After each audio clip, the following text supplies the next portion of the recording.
Couple days ago, I showed you how to sharpen chainsaw blade on this chainsaw. I knew when I did it that it was unlikely that it was going to work very well. They say that you can only sharpen a chainsaw chain about 10 times and then you need to replace it. Well, I'm probably at the 500 mark. I've sharpened it a lot, is what I'm trying to say. So I need to replace it. I always keep a spare chainsaw blade around just in case I break one, especially when I was trying to get all this firewood. I'd go off on location to get free firewood. I've explained that before. And you break something or it dulls on you, you don't really want to spend the time to sharpen it right there on site. You just change it out real quick. And so I sharpened this one and it helped. First thing it was doing, it was curving, which means the rakers weren't filed down correctly. So I'm going to put an up next box at the end of this video to that video because it actually did very well. It was a good video. People liked it. So today, since this chain is just wore out, it just didn't want to work as good. I'm going to go ahead and change the blade on it. Now, I'm sure somebody's going to say, "Oh, I know how to do that." Well, you probably don't, because I'm going to do something on this that I know that people don't do. Except for the professionals on YouTube. It's the only time I've ever seen it done. As a matter of fact, when I do it, people will call me out on it if I don't explain it, like I'm cutting down a tree. They'll see it. "Do you realize?" Like I'm an idiot. No, I had no idea. First thing is you get a wrench that looks like this. It's got a screwdriver, spark plug wrench, and then it has this little wrench here. That is specifically to remove the cover of your chainsaw blade. If you're just wanting to tighten a chainsaw, and I'll get into better explanation in a bit, all you gotta do is loosen these two bolts and then unscrew. There's a screw here. Now your chainsaw may vary a bit. All of them have some sort of screw. It might be here, it'll be somewhere.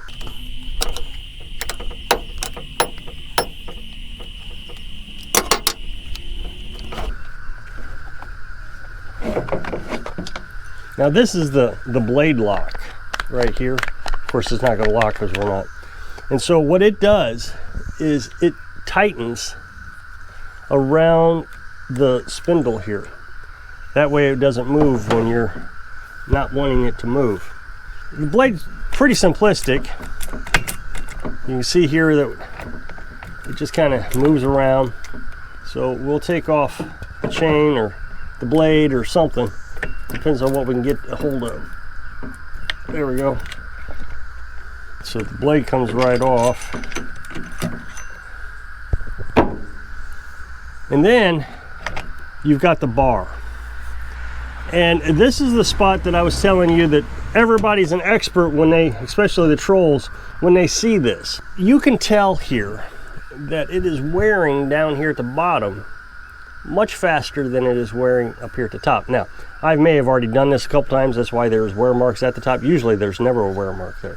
What is happening is the downward pressure that is constantly applied against the chainsaw wears this portion of the blade out faster than this portion, because that chain is rubbing up against her. Now you use bar oil. There's oil in the machine that constantly feeds oil to the chain, but it still wears. So eventually you'll start to see a huge bowing where that chain has always been pushed down.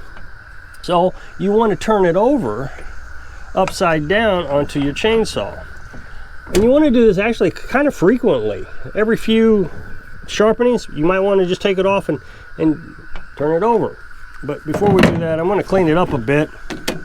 You should keep this area kind of clean because obviously your brake's there, and this is where all the material goes to get discarded. I just use a little bit of gasoline, old gasoline. Now I have taken this thing completely apart before, got up underneath here, and if I was doing a year-end maintenance, I would probably go ahead and do that. But I'm also going to knock off some of the crud on the cover. Again, you don't want that to clog up your brake or anything. Okay, while I was at it, last time I ran it, I noticed that it wasn't using bar oil as fast as it uses gasoline. So I'd run out of gasoline, but I still have a half tank of bar oil. So there's a way to increase your bar oil pump action right here. All chainsaws are different, but right here, there's a screw down there, and it tells you which direction to go to turn up the bar oil. So I've knocked off some of the crud on both components. Didn't do a great job. Now remember, we're going to install this upside down. Now obviously the camera's pointing at an angle, it's going to look upside right to you, but it is upside down, I promise you. And then we're going to get the new chain out. Now, one of the big mistakes people make on putting chains on is they put them on backwards. You keep that. That way you always know what size to get. S52 for me. Okay, so when you're looking at your chain, you want to look at the direction of the blade. And in this case, I want the blade, it's going to go this direction around the bar. So you want your blade to cut that direction. Some people may make it easier if they saw it this way. In that case, you want the blade to cut towards me. So the top, the blade's going to cut away from me. The bottom is going to come towards me.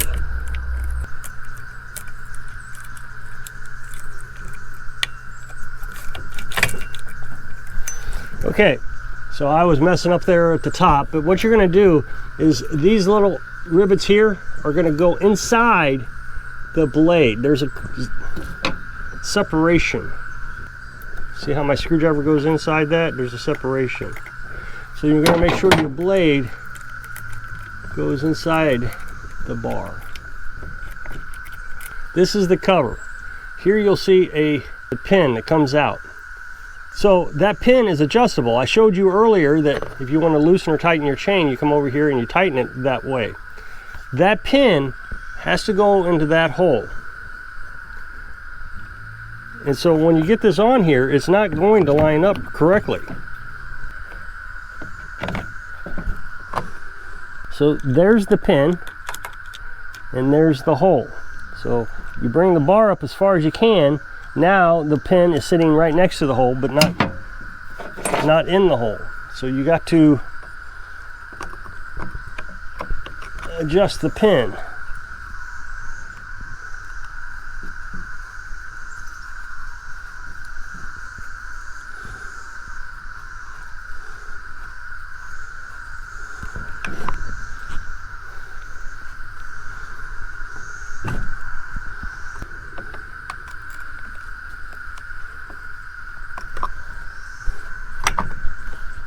There, we got it. Now we'll put our nuts on that we took off, and we'll put those on loosely.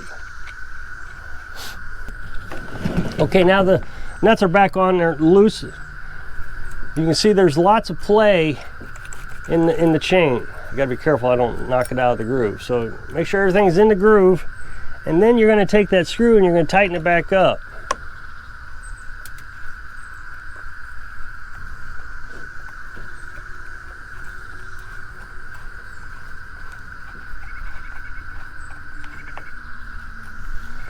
And now you can see that it's much tighter. Now, since this is a new chain, it's going to stretch a little. So I tighten it a little bit more than I need to. And then you tighten this back up completely. That holds the bar in place so not everything's resting on that pin.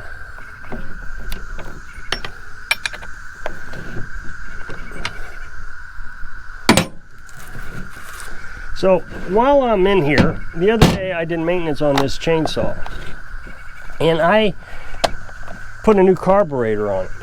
The problem was is when I put the new carburetor in, the chainsaw wouldn't idle correctly. So what you need to do is you need to adjust these screws down here to get it to idle correctly. But I couldn't keep it running long enough to make those adjustments, so I tightened this. I made it run faster. Well, now it's running too fast. The chain, I should say, not the bar, the chain runs non-stop. Even when I take my finger off the trigger, it runs. So I want to stop that. So we're going to start it up real quick and see if that was enough. So also I want to show you, now you should be able to see that this bar is upside down. I got to give the trolls plenty of information to say, you're stupid, your bar's upside down, it's not going to work correctly.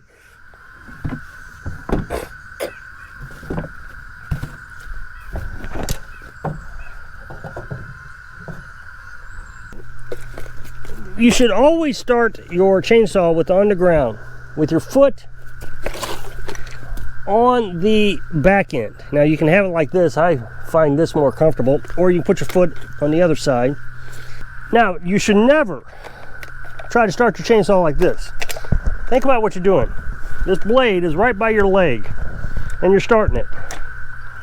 It's going to cut your leg off as soon as it starts. If you find it necessary to start your chainsaw this way, what you should do is put it in between your legs like this. Keeps your bar away from your legs, and it also supports this back end.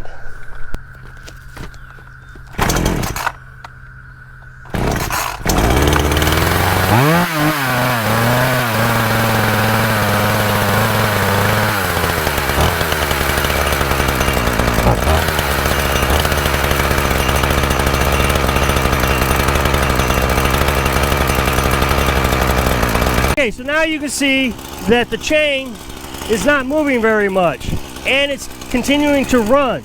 That's a much better situation. So during that little run, we can see that the chain loosened up. And even though I made it a little tight. So all you have to do then is loosen these bolts again.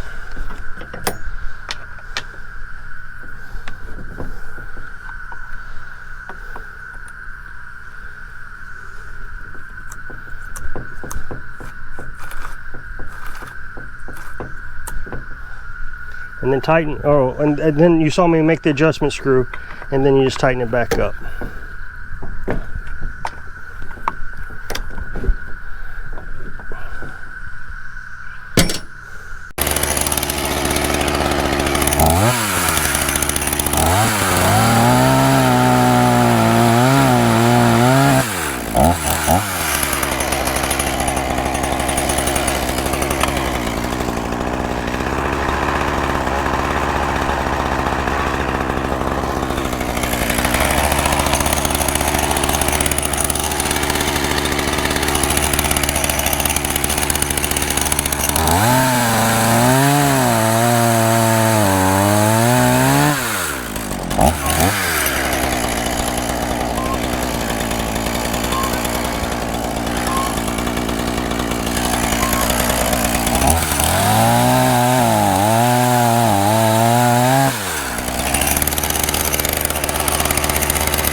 I can't remember the last time this chainsaw has ran this well. Wow, it's like a new chainsaw. I'm very happy with it. So I've replaced the chain we saw today, replaced the starter coil or the stator, whatever you want to call it, and the carburetor. And I think we've replaced a couple fuel lines on this. Yeah, a couple fuel lines. So it's back to 100%. So I'm gonna finish this pile up and call it a day. I may have already said this, but that chainsaw has never ran that good, even when it was new. I'm sure of it. I remember it was always struggling for power. So I've learned a lot in the last 4 or 5 years about 2-cycle engines. There's a lot of things on a 2-cycle that you just don't have on a regular lawnmower, sort of. But those adjustments or the new carburetor, I don't know what it was, sure made all the difference. So I got that finished up. Now you may remember, I cut down some of you may remember, I cut down an old hickory tree up here last year. So we were going to park the camper up here, but we couldn't get it up here. So I cut this tree down. It was close to the power line. And my goal was to get it to cut this way, but swing in between those two trees there. And I did it. But anyway, I was in a hurry to get the camper here, so we just cut the logs, trunk, up into manageable pieces, stuff that we could lift. Well, we threw it over here, and I knew one of these days I would have to get to it. So today was the day, and that little chainsaw did great with hickory. Hickory is a really hard wood. So you might be able to tell the difference. There's the hickory, there's the walnut. So, I don't know, we got a good pile of wood here. I would imagine that would fill the truck, plus what's down there. So that's a third of a cord, maybe a little more. So, if you'll click this up next box, it'll take you to that video where I was sharpening that blade. So hope I can inspire you. Constantly learn so you can live your dreams. Thanks for watching.